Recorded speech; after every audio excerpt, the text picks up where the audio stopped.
시편 116편입니다. 시편 116편 1절부터 8절 말씀까지 제가 봉독을 해드리도록 하겠습니다.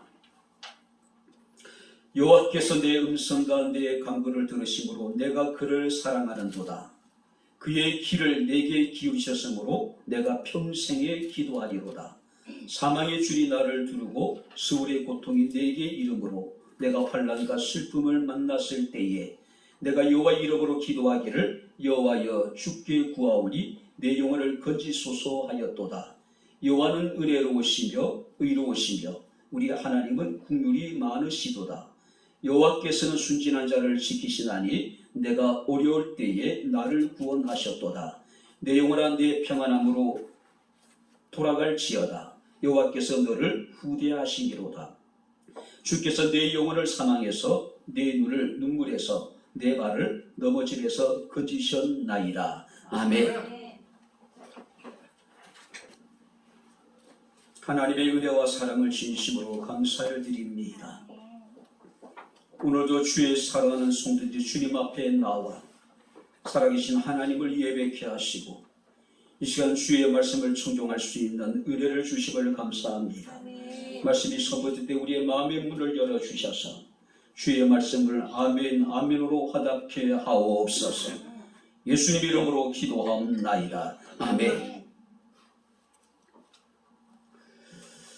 할렐루야. 자, 우리 옆에 있는 분들 하나님 우리와 함께 하십니다. 인사하겠습니다. 하나님 우리와 함께 하십니다. 할렐루야. 제가 목회를 하면서 가장 많이 이야기했던 것들이 있습니다. 첫 번째가 뭐냐면은 신앙은 해석이라는 겁니다. 우리가 똑같은 상황에서 똑같은 문제를 만나더라도 우리 어떤 시각으로 바라보고 이해를 하고 해석을 하느냐에 따라서 우리의 인생이 완전히 달라질 수가 있습니다. 또 하나가 뭐냐면은 성도의 삶기에 대해서 여러분들에게 끊임없이 제가 지금까지 이야기해 왔습니다. 성도의 삶기라는 게 뭡니까? 기대하고 기도하고 기다리자. 하나님이 행하실 일들을 기대하고 그것을 위해서 우리가 기도하고 그리고 하나님이 그 일을 이루실 것을 우리가 기대하는 것, 기다리는 것, 이것을 우리가 성도의 삶기라고 이야기할 수가 있습니다. 자, 여러분들은 기도를 한 후에 어떻게 합니까? 자, 기도에 대한 성도들의 태도, 성도들의 자세는 너무나도 상이합니다. 자, 어떤 사람은 아예 기도를 하지 않아요. 기도의 필요성에 대해서 인식을 하지 않습니다. 기도에 대해서 하나님이 내게 행하실 일들에 대한 기대 자체가 아예 없어요. 그러다 보니까 주님 앞에 나와 예배를 드리고 찬양을 하고 신앙생활을 하면서도 그들은 기도하지 않습니다. 또 어떤 사람들이 있냐면은 우리가 하나님 앞에 열심히 구하고 난 이후에 하나님이 내 기도에 대해서 응답하실 것에 대한 기대가 별로 없어요. 그러니까 기도만 하고 일방적으로 무엇인가 하나님 앞에 내가 원하는 것을 청구하고 난 다음에 일어나서 나가버리는 거예요.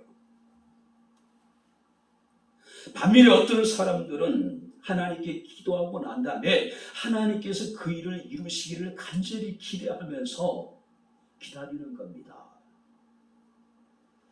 대부분의 사람들은요, 흔히 그런 얘기를 합니다.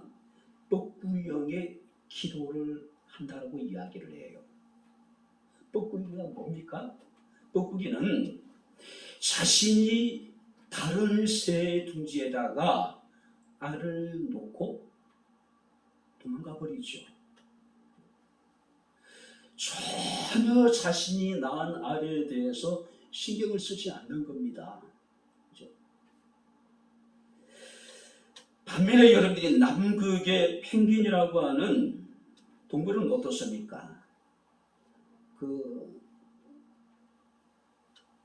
어미가 이제 그 알을 놓으면은 순놈이 어떻습니까? 그 40도의 혹한 속에서도 계속해서 알을 품고 계속 알을 굴리죠. 그러면서 결국은 이제 알이 부화돼 가지고 새끼가 나오기도 합니다.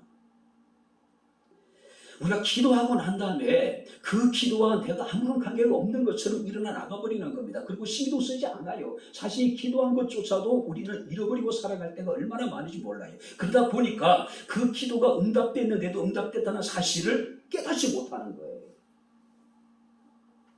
반면에 어떤 사람들은 기도하고 난 이후에 그 기도한 것에 대해서 그것을 가슴에 품고, 그죠? 끊임없이 기도한 것에 대해서 묵상을 하고 하나님이 그 기도에 대해서 응답하시는 것을 실제적으로 자신의 삶을 통해서 느끼는 겁니다. 그리고 그 기도가 응답되어졌을 때에 우리가 하나님께 감사하며 하나님을 찬양할 수가 있는 겁니다. 한번 따라해 보시기 바랍니다.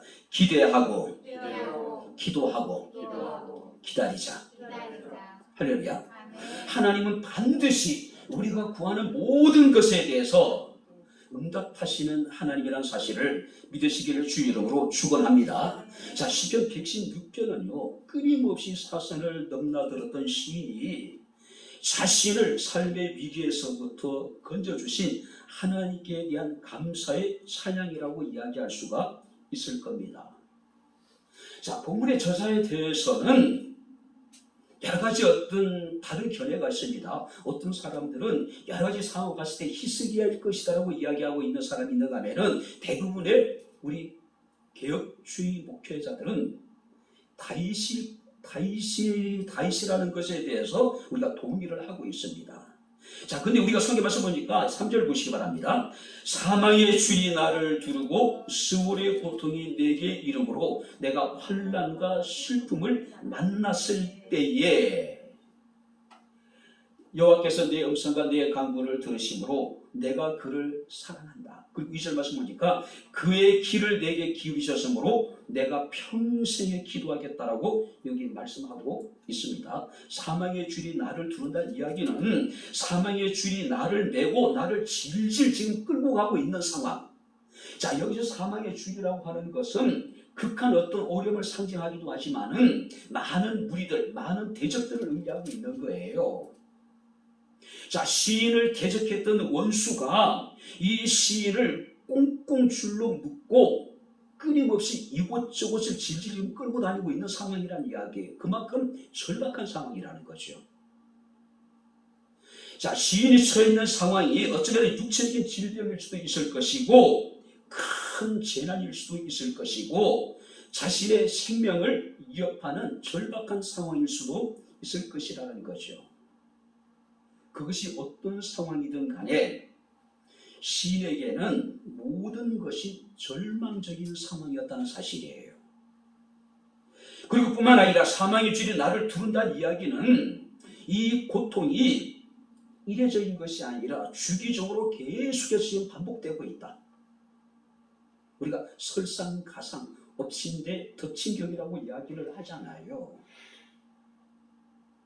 이 문제만 해결되면 내가 정말로 제대로 살 수 있을 것 같고 이 문제만 해결되면 내가 그래도 숨을 좀 쉴 수 있을 것 같은데 우리 현실은 그렇지 않잖아요. 이 문제가 해결되면 또 다른 문제가 우리를 고통스럽게 만들어요. 남편의 문제가 해결되니까 자녀의 문제가 생기기도 하고 또 여러 인간관계 속에 문제가 해결되니까 물질적인 문제가 생기기도 하고 갑자기 육체의 질병이 찾아오기도 하고 말로 표현할 수 있는 큰 환난이 나를 찾아와서 나를 고통스럽게 하기도 하고 지금 시인이 처해 있는 상황이 그런 상황이에요. 한마디로 시인에게 있어서 이 고통이라는 것은 끝이 보이지 않는 거예요. 절망적인 상황이 계속 지금 되어지고 있었던 것을 우리가 봅니다. 그런 중에도 그런 절체적인 위기 속에서 하나님이 시인의 음성에 귀를 기울이시고 시인의 간구를 하나님께서 들으시고 응답해 주셨다.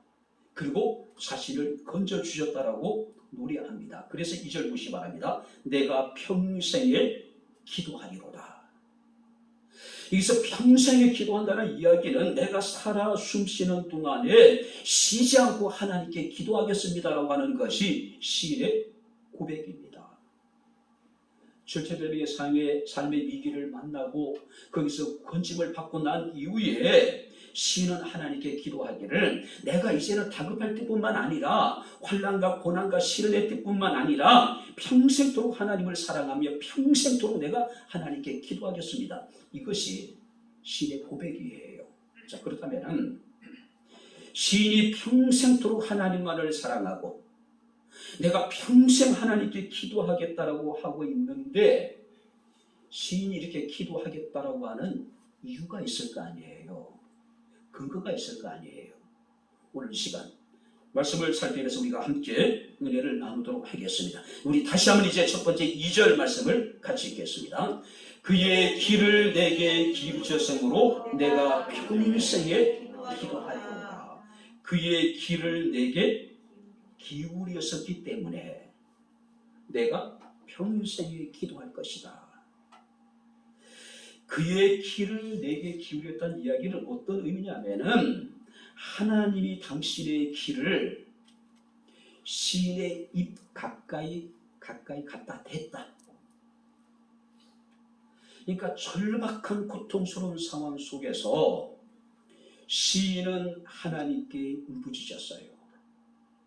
시인은 하나님께 은혜를 구하는 탄원하는 기도를 드렸단 말이에요. 아마 읊조리는 기도였을 수 있을 것이고 어쩌면 시인은 자신이 겪고 있는 환난 앞에서 지금 신음하고 있었는지 몰라요.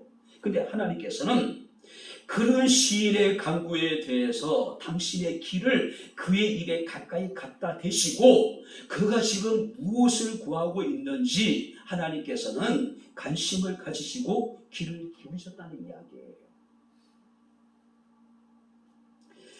우리가 1절 말씀을 보니까 음성이 내 음성과 간구를 들었다고 이야기합니다. 여기서 말하는 음성이라는 것은 울부짖음이에요. 절규입니다. 여기서 간구라고 하는 것은 탄원하는 기도예요. 그리고 들으셨다는 이야기는 아주 관심을 갖고 주의 깊게 들었다. 주의 깊게 들었다. 관심을 가지고. 사망의 줄이 나를 두르고 수월의 고통이 내게 이르렀고 내가 환난과 슬픔을 만났을 때에 시인은 하나님께 울부짖었습니다. 탄원하는 기도를 드렸어요. 그랬더니 하나님께서는 당신의 길을 간구하는 그의 소리에 귀를 기울이고 그에게 응답해 주셨다는 이야기예요. 사랑하는 성도 여러분들, 하나님은 오늘도 우리가 무슨 말을 하고 싶어 하는지, 하나님은 오늘도 우리가 무슨 이야기를 하고 있는지 관심을 가지고 계시고 아주 주의 깊게 우리의 음성에 귀를 기울이고 계시다는 사실을 믿으시기를 바랍니다. 할렐루야. 여러분들이 우리가 자녀를 양육할 때 다 부모들이 그렇잖아요. 아이들의 표정 하나하나에 아이들의 입술의 어떤 작은 이야기에도 부모들은 어떻습니까? 관심을 가져요. 흩두러 듣지 않습니다. 하나님도 마찬가지라는 거죠. 우리가 이사야 38장 말씀을 보게 되면 히스기야 왕이 병이 들어 죽게 됩니다. 하나님의 선지자를 통해서 히스기야에게 내가 죽고 살지 못하게 되었으니 내 집에 유언을 하라고 말씀을 하시어요. 그런데 히스기야와 유다는요 지금 삼중적인 고통을 겪고 있는 상황이었습니다. 첫 번째가 뭐냐면은 북쪽의 아수르라고 하는 나라가 군대를 일으켜서 지금 유다를 침공한 상황이에요. 예루살렘과 일부의 도시를 제외하고 대부분의 유다의 성읍들이 아수르의 군대의 발굽 앞에 지금 밟혀진 상황이에요. 유다의 운명이요 풍전등화 같은 그런 상황이었습니다. 그런 중에 히스기야 왕이 병이 들어서 죽게 되었다. 그리고 더 중요한 것은 히스기야를 이을 자식이 없어요. 자식이 없어요. 자, 히스기야 입장에서는 참 참담한 상황이죠. 아수르가 지금 예루살렘과 대부분의 여러분들이 그 이스라엘의 일부 도시를 제외하고는 다 점령해버린 상황이고, 왕은 병이 들었고, 왕위를 계승할 수 있는 후계자는 없고, 히스기야가 할 수 있는 것은 아무것도 없습니다. 성경 말씀을 보게 되면은 왕이 얼굴을 벽으로 향하고 하나님께 심한 통곡으로 기도를 드려요. 그랬더니 성경 말씀을 보게 되면은 하나님께서 히스기야 왕의 기도를 들으시고 선지자 이사야를 통해서 말씀하십니다. 내가 내 기도를 들었고 내 눈물을 보았노라.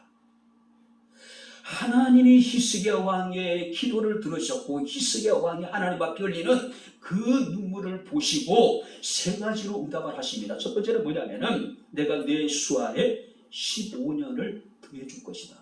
히스기야 왕을 15년의 생명을 연장시켜 주셨어요.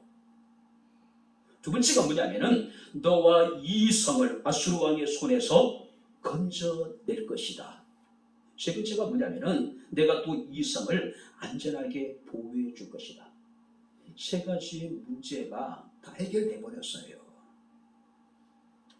15년의 생명이 연장되면서 자연스럽게 그 과정에 히스기야에게 므낫세라고 하는 아들이 태어나게 됩니다. 아수르로부터 구원을 받아요. 우리의 작은 신함에도 길을 이루시고 우리의 간구를 들으시고 응답하시는 하나님. 그래서 시인은 내가 평생 하나님께 기도하겠다라고 고백하고 있는 겁니다. 시편 91편 14절 15절 말씀을 보니까 하나님이 가라사대 그가 나를 사랑한 즉 내가 그를 건지리라. 그가 내 이름을 안즉 내가 그를 높이리라. 그가 내게 간구하리니 내가 응답할 것이라고 말씀을 하고 있습니다. 우리가 하나님께 간구하면 우리의 간구를 하나님이 들으시고 우리의 간구에 대해서 응답하시겠다는 이야기예요. 뿐만 아니라 시편 94편 9절 말씀을 보니까 길을 지으신 자가 듣지 아니하시겠느냐, 눈을 만드신 자가 보지 않겠느냐라고 말씀을 하고 있어요.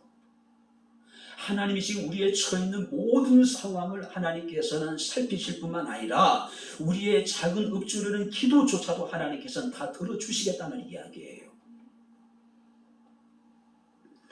예레미야 33장 3절 말씀 보니까 너는 내게 부르짖으라 내가 내게 응답하겠다라고 말씀을 하고 있어요. 우리가 하나님께 부르짖기만 하면은 하나님께서 우리의 부르짖음을 들으시고 우리에게 응답해 주시겠다는 이야기예요.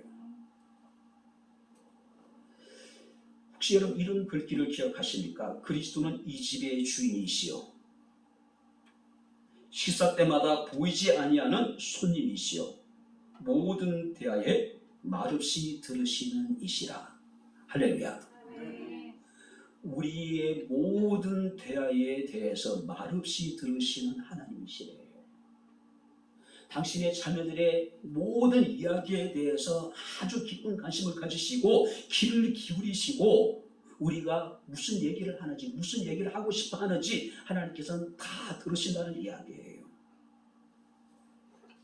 이사야 58장 9절 말씀을 보니까 내가 부를 때에는 나 여호와가 응답하겠고 내가 부르짖을 때에는 내가 여기 있다 하리라. 마치 하나님 우리가 기도하기를 원하시고 계신 거예요. 우리가 기도하기만 하면 하나님께서는 당신 자신을 우리에게 드러내시겠다는 이야기예요. 그래 내가 여기 있다. 무엇을 원하느냐 지금 물으시겠다는 이야기죠.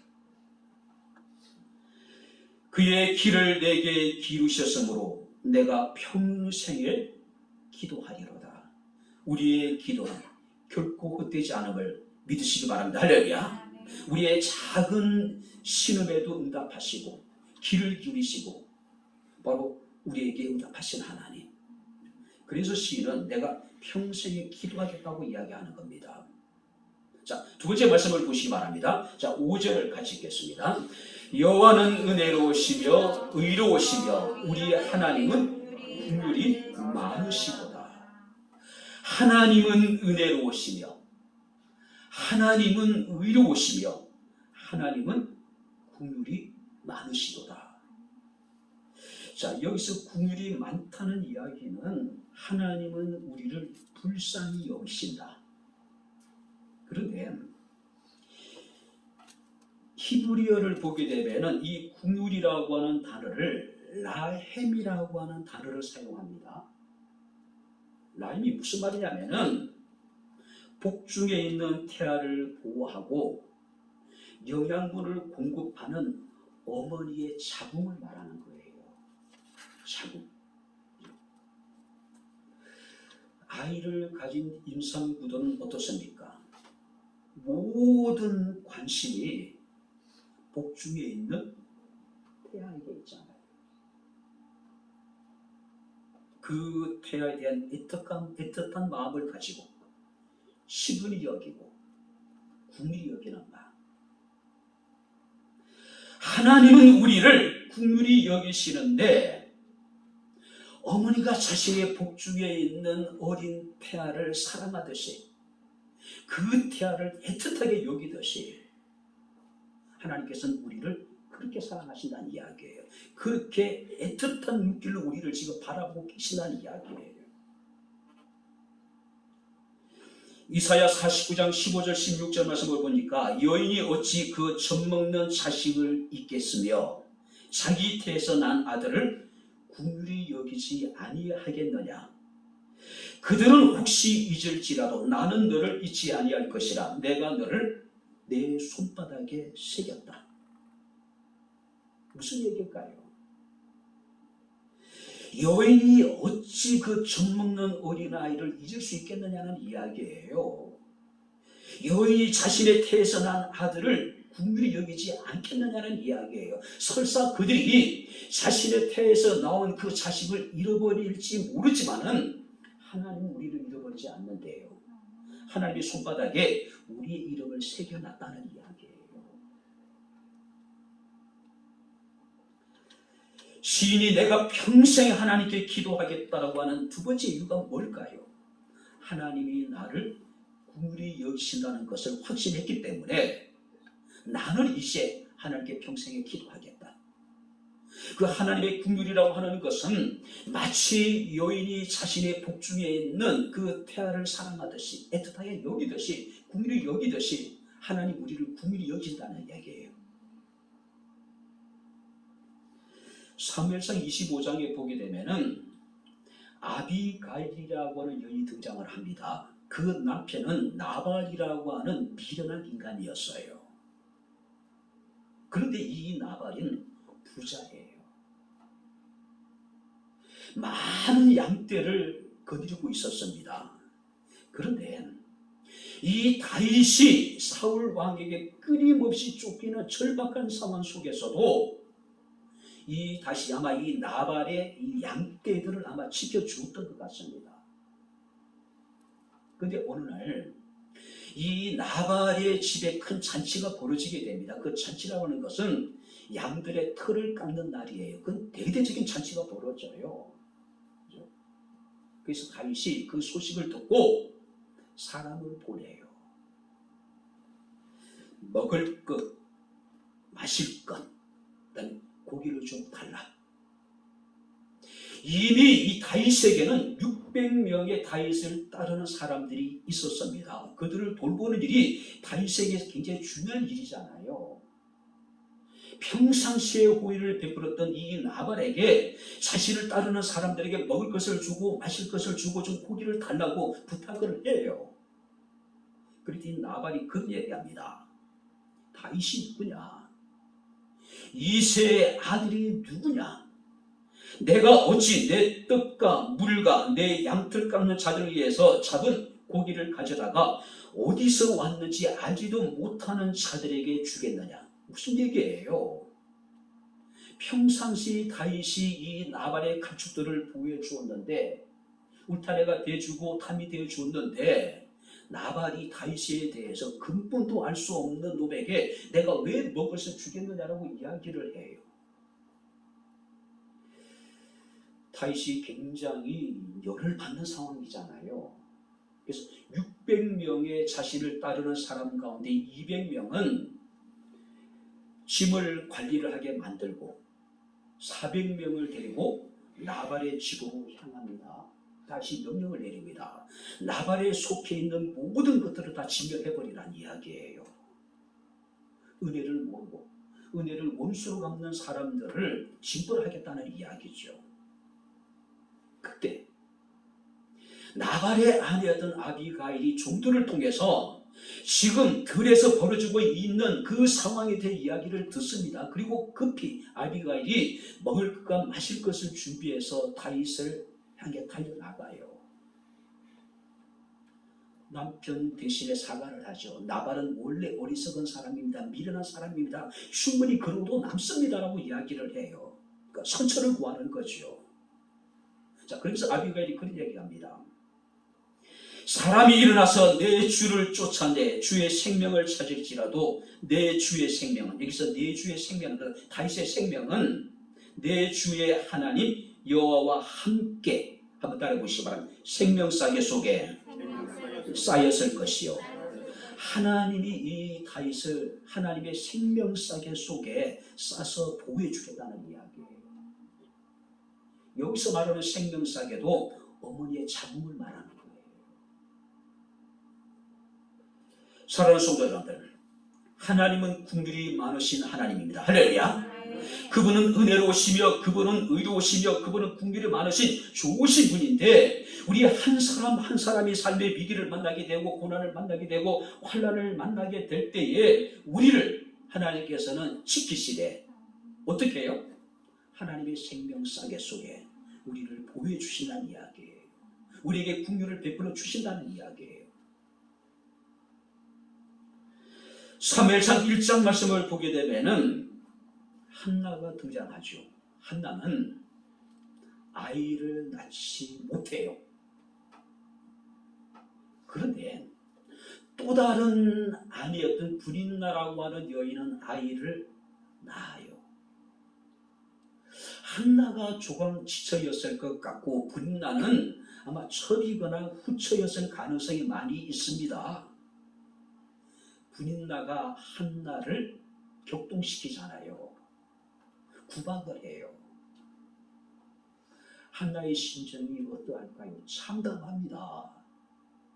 그래서 이 한나가 원통한 심정으로 주님 앞에 나와서 자신의 심정을 통하는 기도를 하나님께 드립니다.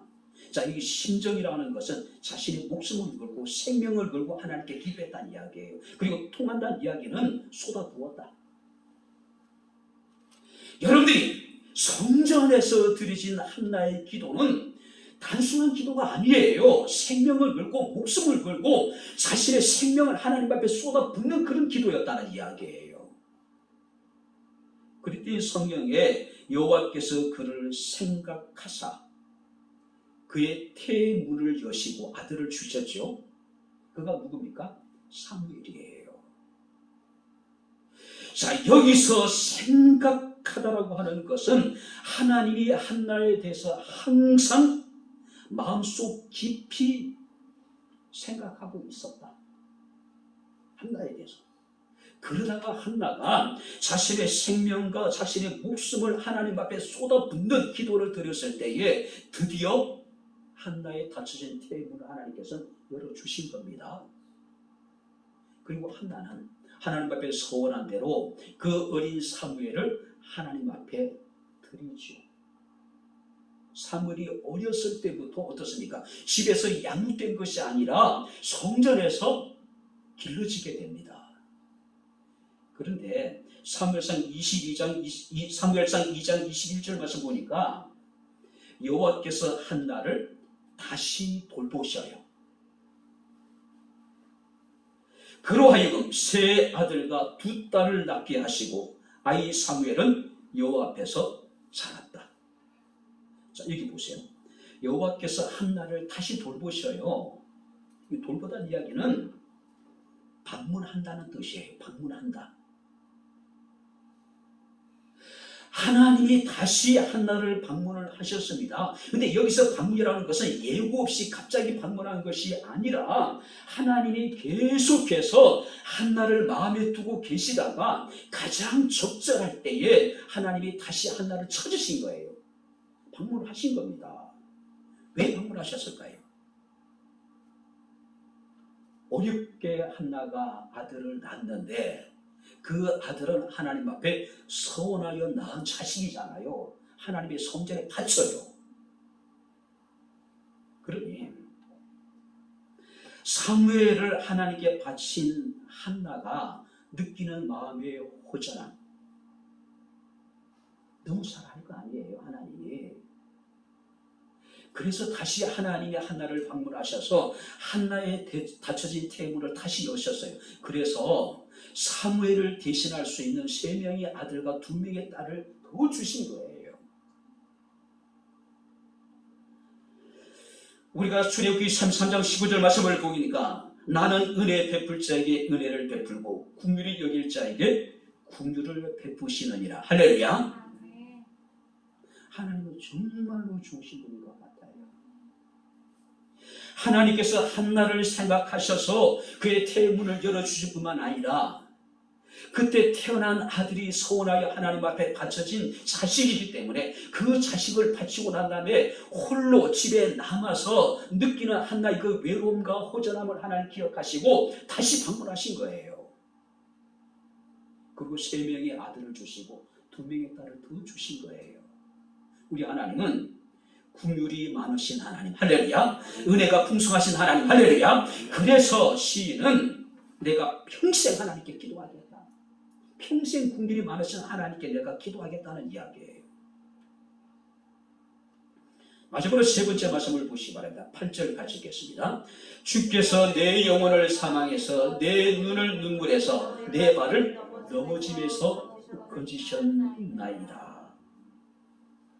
내 영혼을 사망해서 내 눈을 눈물에서 내 발을 넘어짐에서 건지셨습니다. 자, 여기서 넘어짐에서 건졌다는 이야기는요, 도저히 살아갈 수 없을 정도의 엄청난 고통에서 하나님이 나를 건져주셨다. 삶을 포기할 수밖에 없는 절망적인 상황 속에서 하나님이 나를 건져주셨다는 이야기예요. 6절 말씀을 보니까 내가 어려울 때에 하나님께서 나를 구원해 주셨다라고 이야기를 합니다. 구체적으로 그 상황이 어떤 상황인지 우리는 알 수는 없습니다. 그러나 굉장히 심각한 환난이었다는 것이요. 숨이 막혀서 질식해 버릴 것 같은 그런 상황이에요. 눈에는 눈물이 끊이지 않는 그런 슬픔의 시간들이 계속 이어지고 있는 그런 상황이었단 말이에요. 그런데 하나님께서는 내 영혼을 건지시고 내 눈물을 닦아주시며 내 발을 건져주셨다. 3가지가 등장하죠. 첫 번째는 내 영혼을 사망에서 건져주셨다. 내 영혼을 건져주셨다.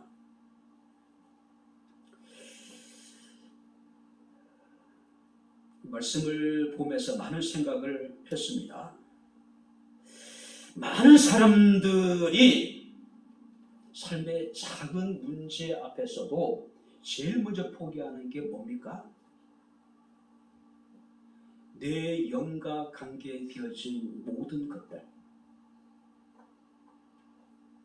당장 그것이 필요하지 않다고 생각하는, 중요하지 않다고 생각하는 거예요.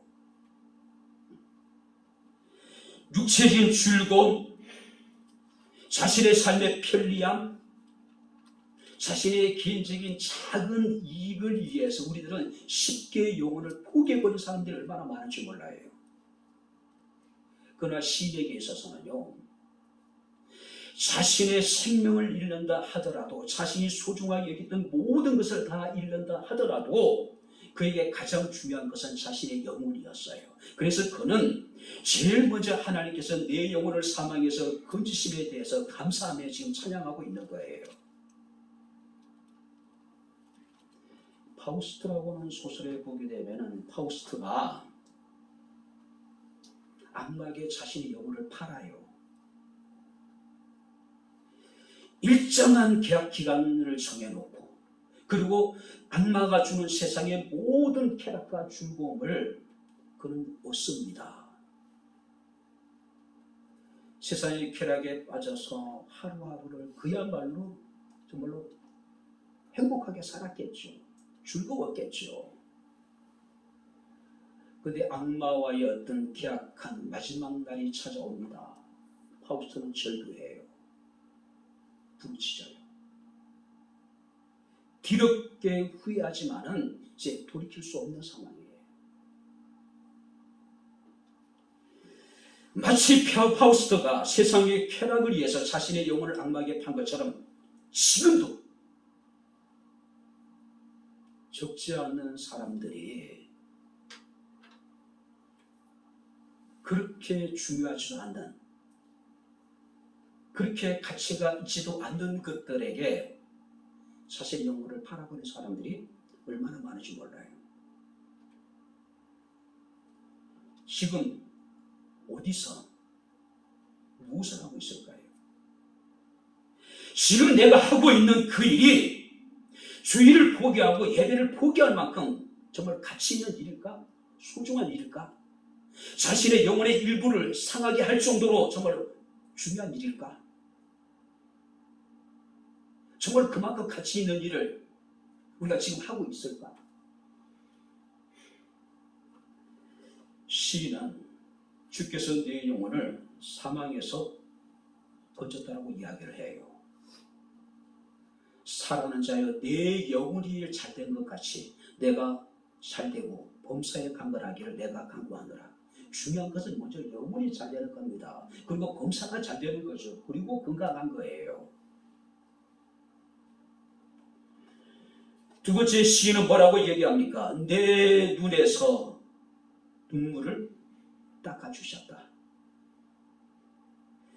누구는 기쁨의 눈물이 있고 슬픔의 눈물이 있죠. 감사의 눈물이 있고 원망의 눈물이 있고 감격의 눈물이 있고 회한의 눈물이 있어요. 우리는 이 땅에 살아가는 동안에 눈물이 마를 날이 없는 것이 어쩌면 우리의 인생일 거예요.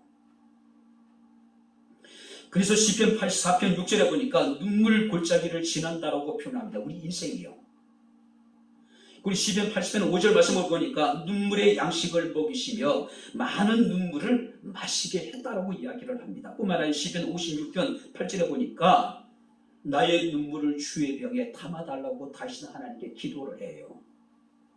시편 42편 3절 말씀을 보니까 시인은 내 눈물이 주야로 내 음식이 되었다. 평생을 살아가면서 우리는 눈물을 먹고 눈물을 삼키면서 살아갈 수밖에 없는 것이 어쩌면 우리의 인생이잖아요. 그런데 하나님께서는 우리에게 말씀합니다. 우리의 눈에서 눈물을 닦아주실 것이다. 할렐루야. 내 눈에서 눈물을 닦아주실 것이라는 이야기예요. 저희 어머니가 예전에 수없이 그런 얘기를 했습니다. 내가 살아온 날들을 이야기를 쓰면 소설책 몇 권이 될 것이다. 내가 살아온 날들을 이야기로 글을 쓰면 소설책 몇 권이 될 것이라고 이야기한다. 그만큼 고단했다는 이야기예요. 힘들고 고통스러웠다는 삶이었다는 거죠. 어쩌면 우리 부모님들의 삶이라고 하는 것은, 특별히 여자의 인생은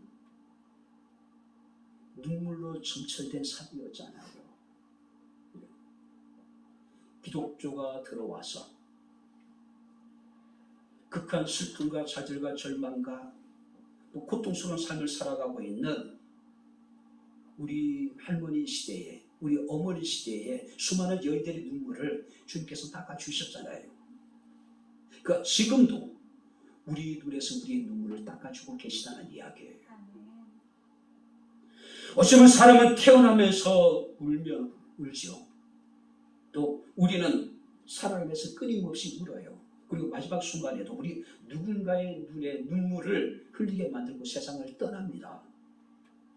태어나며 죽을 때까지 우리 인생은 눈물의 삶이에요.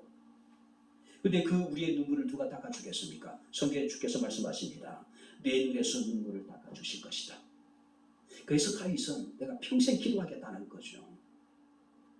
뿐만 아니라 내 발을 넘어지면서 건지셨다라고 이야기를 합니다. 우리가 살아가는 세상에는 도체 웅덩이가 있고 험한 골짜기가 있고 수많은 걸림돌이 있고 장애물이 있습니다. 그런데 하나님께서는 우리를 삶의 여러 가지 위기에서, 환난에서, 고난에서 우리를 건져주셨다. 특별히 여러분들이 시인은 살아갈 수 없을 정도로 엄청난 고통을 겪고 있는 상황입니다. 사망의 줄이 나를 두르고, 서울의 고통이라는 것은 지옥의 고통입니다. 지옥의 고통이에요. 죽음은 더 더한 고통을 의미하고 있는 거예요. 그럼에도 불구하고 하나님이 건지셨고 하나님이 구원해 주셨고 하나님이 나를 자유케 해 주셨다라고 이야기를 합니다. 우리가 기도할 때 하나님 우리를 건지시는 분입니다. 할렐루야. 우리를 구원하신 분입니다. 할렐루야. 우리의 삶의 문제로부터 우리를 자유케 하신 하나님이에요.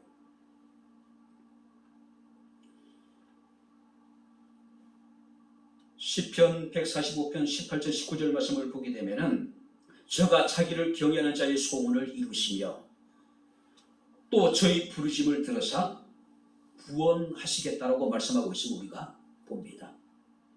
시편 40편 1절 2절 말씀을 보시기 바랍니다. 내가 여호와를 기다리고 기다렸더니 귀를 기울이사 나의 부르짖음을 들으셨더라. 나를 기가 막힐 웅덩이와, 자 이게 보세요. 기가 막힐 웅덩이와 수렁에서 끌어올리시고 내 발을 반석 위에 두시고 내 걸음을 견고하게 하셨다. 누가요? 하나님이. 그래서 시인은 내가 평생에 기도하겠다라고 이야기를 하는 겁니다. 내 영혼을 사망에서 건지시고 내 눈에서 눈물을 닦아주시고 내 발을 넘어짐에서 건지시는 하나님께 평생에 기도할 수 있는 저와 여러분들의 삶이 될 수 있기를 주님 이름으로 축원합니다. 이제 말씀을 승리하도록 하겠습니다. 기도의 묘미, 여러분들 뭐라고 생각합니까? 기도의 묘미는요, 우리가 배워서 알 수 있는 것이 아닙니다. 기도할 때 우리가 느낄 수 있는 거예요. 기도를 해본 사람만이 하나님과 은밀한 만남을 알 수 있고, 기도를 해본 사람만이 그분으로부터 오는 응답의 기쁨을 알 수 있을 것이고, 기도의 참것을 아는 사람만이 더 기도하게 될 것이고, 더 깊은 경지의 기도로 나아갈 수가 있을 것이라는 이야기예요. 그림의 떡이 있습니다. 그림 속의 떡은 정말로 먹음직스러워요. 보암직도 하죠. 그림의 떡을 먹기만 하면 내가 지을 것 같은 그런 충동을 느낀 적이 있지 않습니까? 근데 그림의 떡이라고 하는 것은 아무리 보기 좋아도 먹을 수 없는 거죠. 그것이 내게 배를 불리는데 아무런 도움이 되지 않는 것이죠. 아무리 기도가 우리에게 좋은 것이고 유익한 것이고 기도의 능력에 대해서 우리가 알고 있다 하더라도 내가 기도하지 않으면은 기도의 능력이라는 것은 그림의 떡에 지나지 않는 거예요. 그림의 떡에 지나지 않는 거예요. 같은 젖꼭지를 빨아도 배를 불리는 젖꼭지가 있는가 하면은 젊은 부모들이 어린 아이들에게 아이들이 이제 칭얼칭얼대면 어떻습니까? 공갈 젖꼭지를 물리잖아요. 아이는 거기서 뭔가 나올 것 같아서 열심히 빨아보지만은 공갈이에요. 많은 사람들은 참된 기도가 아니라 공갈젖병을 빨고 있는 것처럼 우리가 허탄한 것에 구하고 헛하는 것에 마음이 뺏겨 있고 그것에 우리가 몰두하는 사람들이 얼마나 많은지 모릅니다. 기도는 해도 되고 안 해도 되는 것이 아닙니다. 신앙의 액세서리가 아니에요. 기도라고 하는 것은 그리스도인의 본질적인 사명이에요. 그래서 우리가 사무엘상 12장 23절에 나는 너희를 위하여 기도하기를 싫은 죄를 여호와 앞에 결단코 범하지 않겠다. 기도를 하지 않는 그 자체가 죄라는 거예요. 기도를 쉬는 것이 죄라는 이야기예요. 그래서 사도 바울은 데살로니가 교회 성도들 향해서 쉬지 말고 기도하라고 말씀하고 있습니다. 르로이 아임스라고 하는 사람이 이런 이야기를 합니다. 우리 그리스도인이 천국에 도착했을 때 가장 후회하게 되는 것이 이때예요. 그것이 뭐냐면은 우리가 기도했다라면 이루어졌을 그 놀라운 광경들을 천사들이 우리에게 보여준대요. 우리가 천국에 갔을 때 가장 후회하게 되는 것이 뭐냐면은 우리가 기도를 했을 때 이루어질 수 있었던 엄청난 일들에 대해서 천사들이 우리에게 보여준대요. 그때 많은 사람이 후회한대요. 내가 이것을 위해서 기도했다라면 이런 놀랍고 영광스러운 사건이 내게 일어났을 텐데 내가 왜 기도하지 않았을까? 내가 만약에 그때 기도했다라면 내 삶이 달라졌을 것이고 우리의 가정이 변화됐을 것이고 우리의 사업장이 우리의 교회가 우리 사회가 달라졌을 텐데 그때 사람들은 크게 후회하게 될 거란 이야기예요. 천국 갔을 때 하나님이 천사를 통해서 우리를 그런 모습을 보여주지 않았을까? 야, 네가 기도했다라면은 그때 이 일이 이렇게 달라졌을 텐데 그때 우리는 후회하게 되겠죠. 땅을 치게 되겠죠. 그러나 그림의 떡이죠. 후회 안 될 무슨 의미가 있겠습니까? 만약에 내가 그때 기도했다라면은 지금보다 내 삶이 달라졌을 텐데 우리의 가정이 지금도 훨씬 더 나아졌을 텐데 우리 회사가 달라졌을 텐데 우리 교회가 훨씬 더 부흥하고 정말 아름다운 모습으로 세워갔을 텐데 내가 그때 기도하지 않았기 때문에 어쩌면 오늘 우리가 지금 과거에 기도하지 않은 선택에 대해서 우리는 지금 그 열매를 우리가 지금 맛보고 있는 것이 아닐지 그렇지 않습니까? 사도 바울 에베소서 3장 20절과 빌립보서 4장 6절에 이렇게 말씀합니다. 우리 가운데 역사하시는 능력대로 우리가 구하는 것이나 생각하는 모든 것에 더 넘치도록 하실 이에게 아무것도 염려하지 말고 다만 모든 일에 기도와 간구로 너희 구할 것을 감사함으로 하나님께 아뢰라. 내가 부를 때는 나 여호와가 응답하겠고 내가 부르실 때는 내가 여기 있다라고 우리에게 말씀하시겠다라고 말씀하고 있습니다. 바랍니다. 지금은 어느 때보다도 기도할 때라고 생각이 됩니다. 여러분들의 삶의 개인적인 문제를 가지고 기도할 때가 아닐까요? 지금 교회를 위해서 기도해야 될 때가 아닐까요? 지금 국가를 위해서 기도해야 될 때가 아닐까요? 이념의 갈등, 세대 간의 갈등과 반목, 보수와 진보의 갈등, 그야말로 심각한 수준이죠. 정치적으로 불안정하고 경제도 굉장히 어려워질 수 있는 가능성이 많은 상황입니다. 시인은 하나님 앞에 다짐합니다. 내가 평생에 기도할 것이다.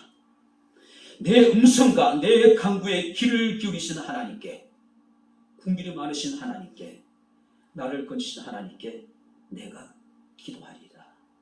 한번 따라해 보시기 바랍니다. 내가 평생에 기도하리로다. 할렐루야. 기도하겠습니다. 하나님 아버지, 하나님의 은혜와 사랑을 진심으로 감사를 드립니다. 삶의 여러 가지 문제들로 인해서 우리 마음이 상하며 우리는 기도하지 못하고 좌절하고 절망하고 낙심할 때가 얼마나 많은지 모릅니다.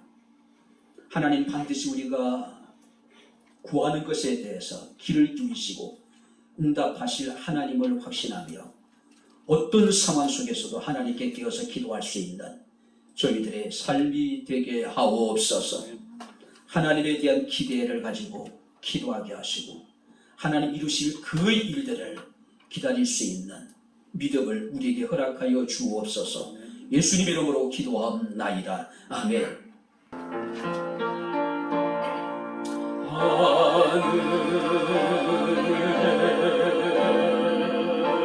하늘에 계신 아버지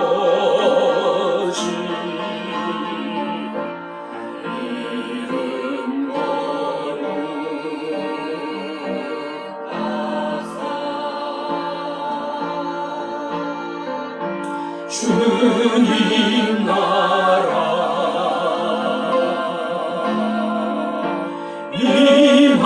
임하시고 뜻이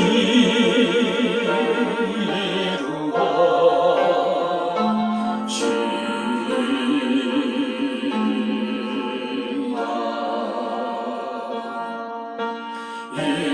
일용할 양식 주시고 우리들의 큰 죄 다 용서하옵시고 또 시험에 들게 마시고 악에서 구원하소서. 대개 주의 나라 주의 권세 주의 영광 영원히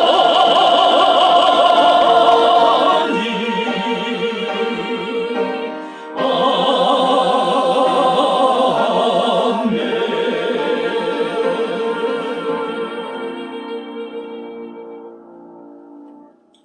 이제는 우리 주 예수 그리스도의 은혜와 하나님의 크신 사랑과 성령님의 교통 교제의 충만 역사 인도하시니 평생 여호와께 기도하기를 다짐하며 결단한 주의 사랑하는 모든 성도들 머리머리이에 저들의 가정과 직장과 사업장과 이 교회와 이 나라 이 민족 위에 지금부터 영원토록 함께 있을지어다. 아멘.